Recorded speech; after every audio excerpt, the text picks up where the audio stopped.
غلط کرتے تھے. آپ شعر پڑھتے تھے تو کہیں نہ کہیں سکتا ہو جاتا تھا. جیسے آپ دیکھتے ہیں بہت سے لوگ ہیں شعر یاد میں بہت ہوتے ہیں لیکن وہ شعر کی مناسبت نہیں ہوتی تو پڑھتے غلط ہے.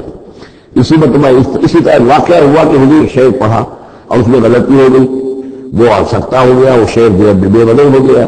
تو حضرت ابو بکر مسکرائے, انہوں نے کہا انی اشہد انک رسول اللہ, میں گواہی دیتا ہوں آپ اللہ کے رسول ہیں. یعنی اللہ نے فرمایا کہ آپ کو شعر نہیں سکھایا اللہ نے, تو گویا کہ اس کا مجھے ثبوت مل گیا کہ آپ واقعتاً شعر کے اس اعتبار سے فنی جہاں تک تعلق ہے, اس کا ذوق جو ہے وہ اللہ نے آپ کو پیدا ہی نہیں کیا. ہاں معلومی طور پر حضور بہت سے جو اشعار ہیں, بہت سے شعراء, آپ کا وہ قول بھی ہے کہ ان من الشعر لحکمۃ وان من البیان لسحرا, بہت سے شعر جو ہوتے ہیں بڑی حکمت پر مبنی ہوتے ہیں اور بہت سی تقریریں ایسی ہوتی ہیں, خطبے ایسے ہوتے ہیں کہ جو جادو کا سانسہ رکھتے ہیں. یہ حضور کا فرمان ہے. وما علمناه الشعر وما ينبغي له, اور ہم نے انہیں شعر نہیں سکھایا اور نہ ہی ان کے شایان شان ہے. ان هو الا ذکر وقرآن مبین, یہ تو بس ذکر ہے, یاد دہانی ہے, قرآن ہے, صاف ستھرا قرآن, روشن قرآن, اور یہ اللہ کی طرف سے نازل ہوا ہے. لینذر من کان حیا, تاکہ وہ خبردار کر دے اسے جو زندہ ہو. اب یہاں خاص طور پر جو بات میں نے بار بار کہی ہے بہت ہی کھل کر آ گئی, جو زندہ ہو. ابو لہب مردہ ہے, ابو لہب مردہ ہے. حیّن مراد جس کی روح ابھی بڑی نہ ہو, جس کی فطرت بست نہ ہوئی ہو. اب وہ فطرت کا جب استعمال کرتے ہیں, لیکن یہ کہ قرآن کی اصطلاح میں فطرت کسے کہیں گے؟ وہی جو روح انسان کے اندر پھونکی گئی ہے, یا تو خلقت ہے اور یا فطرت ہے. خلقت ہے جس کا تعلق جو ہے ہماری سرشت جس کو فارسی میں کہتے ہیں خلقت, وہ تو وہ ہے کہ جو عالم خلق سے متعلق ہے اور جو زمین سے آئی ہے, مٹی سے بنی ہے, گارے سے بنی ہے. اس کے اندر جو بھی تقاضے ہیں, اس میں جو ذوف ہے, کمی ہے, اس میں کمزوری بھی ہے, اس میں جلد بازی بھی ہے, یہ ساری چیزیں اس سرشت میں خلقت میں موجود ہیں. فطرت وہ ہے جو روح جو اللہ کی طرف سے آئی ہے. فطرت اللہ الذی فطر الناس آ گیا, وہ فطرت جو ہے اس کے اندر کوئی کمزوری نہیں ہے, کوئی وہ نہیں ہے, وہ اعلیٰ شے ہے, وہ عالم بالا سے آئی ہے. تو یہاں یہ فرمایا گیا لینذر من کان حیا, جس کا دل زندہ ہے, جس کی روح بیدار ہے, تاکہ خبردار کر دے اس کے بھی زندہ ہو. وَيَحِقَّ الْقَوْلُ عَلَى الْكَافِرِينَ, اور کافروں کے اوپر پھر جو ہے قول واقع ہو جائے, یعنی وہ مستحق ہو جائے عذاب کے. أَوَلَمْ يَرَوْا أَنَّا خَلَقْنَا لَهُم مِّمَّا عَمِلَتْ أَيْدِينَا أَنْعَامًا فَهُمْ لَهَا مَالِكُونَ, کیا انہوں نے غور نہیں کیا کہ ہم نے ان کے لیے چوپائے بنا دیے اپنے ہاتھوں سے, ہم نے بنائے ہیں. مما عملت ایدینا, اپنے ہاتھوں کی بنائی ہوئی چیزوں سے ہم نے ان کے لیے جانور پیدا کر دیے. فہم لہا مالکون, جس کے ان کے اب یہ مالک بنے پھرتے ہیں.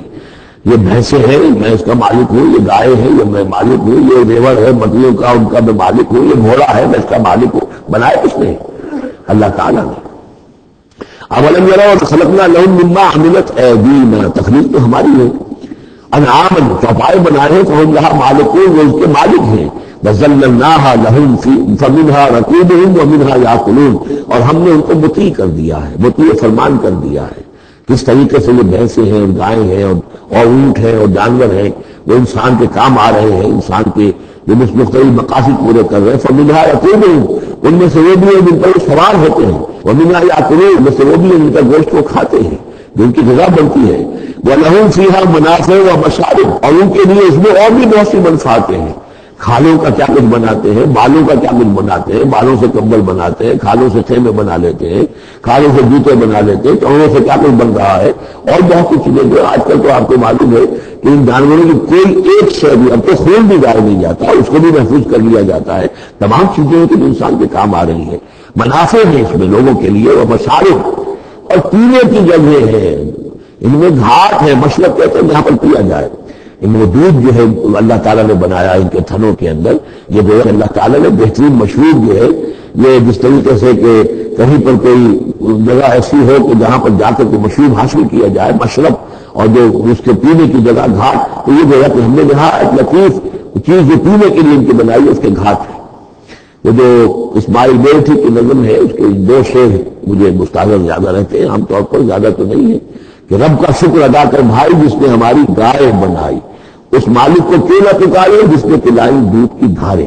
تو واقعی یہ ہے, اور آپ نے دیکھا ہوگا دیہاتی لوگ تو سیدھے تھن سے جو ہے سیدھا وہ اس کو وہ منہ کے اندر جو ہے دھاریں وہ لیتے ہیں, اور وہ بہترین دودھ ہوتا ہے, بہترین مشروب ہے. وَذَلَّلْنَا لَهُمْ فَمِنْهَا رَكُوبُهُمْ وَمِنْهَا يَأْكُلُونَ وَلَهُمْ فِيهَا مَنَافِعُ وَمَشَارِبُ, افلا یشکرون، تو کیا یہ اس پر شکر نہیں کرتے؟ واتخذوا من دون اللہ آلہۃ، اور انہوں نے اللہ کے سوا اپنے لیے آلہہ ڈھونڈ لیے ہیں، اختیار کر لیے ہیں، بہت سے معبود جو ہے تلاش لیے ہیں، لعلہم ینصرون، شاید کہ ان کی مدد کی جائے، شاید یہ اللہ کے ہاں کام آ جائیں، شاید اللہ کے ہاں سفارش جو ہے ان کی وہ ہمیں بتا لے۔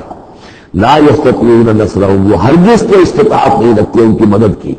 وہم لہم جند محضرون، بلکہ یہ تو ان کے قیدی بن کر پیش کر دیے جائیں گے، جن کو یہ پوچھتے تھے وہ پکڑ کر جائیں گے کہ اللہ یہ ہے وہ بدماش کہ جو ہمارے ساتھ یہ جاتی کرتے تھے، ہمیں تیرے ساتھ شریک کیا ہوا تھا انہوں نے، وہ خود پکڑوائیں گے اپنے پوجنے والوں کو، بندگی کرنے والوں کو۔ وہم لہم جند محضرون فلا یحزنک قولہم، تو اے نبی آپ ان کی بات سے دل گرفتہ نہ ہو، رنجیدہ نہ ہو۔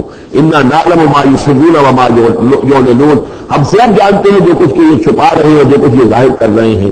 اولم یر الانسان انا خلقناہ من نطفۃ فاذا هو خصیم مبین، تو کیا انسان نے دیکھا نہیں کہ ہم نے اسے بنایا ہے ایک قطرے سے، ایک بوند سے، فاذا هو خصیم مبین، اب یہ بن گیا ہے جھگڑالو، ہم سے جھگڑ رہا ہے، ہماری آیات پر اعتراضات کر رہا ہے، ہمارے نبی سے جھگڑ رہا ہے۔ فَإِذَا هُوَ خَصِيمٌ مُّبِينٌ وَضَرَبَ لَنَا مَثَلًا، ہمارے بارے میں تو مسائل بیان کرتا ہے، اعتراضات کرتا ہے، کیسے دوبارہ پیدا ہو جائے گا، کیسے اللہ پیدا کر دے گا دوبارہ جبکہ ہماری ہڈیاں گل پھڑ کر بالکل جو ہے منتشر ہو جائیں گی۔ وَنَسِيَ خَلْقَهُ، اپنی پیدائش کو بھول گیا ہے۔ قَالَ مَن يُحْيِي الْعِظَامَ وَهِيَ رَمِيمٌ، بہت کون ہے جو زندہ کر دے گا ہڈیوں کو جبکہ وہ بالکل بوسیدہ ہو چکی ہوں گی۔ قل یحییھا الذی انشأھا اول مرہ، ان سے کہہ دیجیے اے نبی اسے زندہ کرے گی وہی ہستی جس نے کہ اس کو پہلی مرتبہ اٹھایا تھا۔ وہی دلیل جو بارہ میں نے عرض کیا ہے کہ پہلی مرتبہ بنانا اور پیدا کرنا، پہلی مرتبہ کسی کام کو کرنا جو ہے مشکل ہے، یا دوسری مرتبہ۔ قل یحییھا الذی انشأھا اول مرہ، کہہ دیجیے ان سے کہ اسے زندہ کرے گا وہ جس نے ان کو پہلی مرتبہ پیدا کیا تھا۔ وہو بکل شیء علیم، اور وہ ہر چیز کا مکمل علم رکھتا ہے، کون کہاں ہے، کون کہاں دفن ہے، کس کے اجزاء کہاں کہاں منتشر ہو گئے ہیں، اس کے علم قدیم کے اندر اور علم کامل کے اندر تمام چیزیں محفوظ ہیں۔ الذی جعل لکم من الشجر الاخضر نارا، جس نے تمہارے لیے ہرے درختوں سے آگ پیدا کر دی۔ اس کے دو معنی ہیں، ایک تو یہ ہرے بھرے درخت ہوتے ہیں، انہیں کی لکڑیاں ہیں، سکھا کر اس میں سے آپ آگ جلاتے ہیں تو آگ نکلتی ہے، اور ایک یہ بھی کہ بعض درخت بھی ایسے ہیں، بانس کا درخت ہے اس کے اندر بھی رگڑنے سے آگ پیدا ہوتی ہے۔ اسی طریقے سے کچھ اور بھی صحراؤں کے اندر خاص طور پر اللہ تعالیٰ نے کچھ اس طرح کی چیزیں پیدا کی ہیں کہ وہاں پر بوقت ضرورت لوگ جو ہیں ان سے آگ کو پیدا کر لیں۔ مرخ اور افار نامی کچھ پودے ہوتے تھے عرب میں کہ جو جن سے آگ جو ہے پیدا کی جا سکتی تھی۔ الذی جعل لکم من الشجر الاخضر نارا، جس نے کہ ہر ایک درخت سے تمہارے لیے آگ پیدا کر دی۔ فإذا أنتم منہ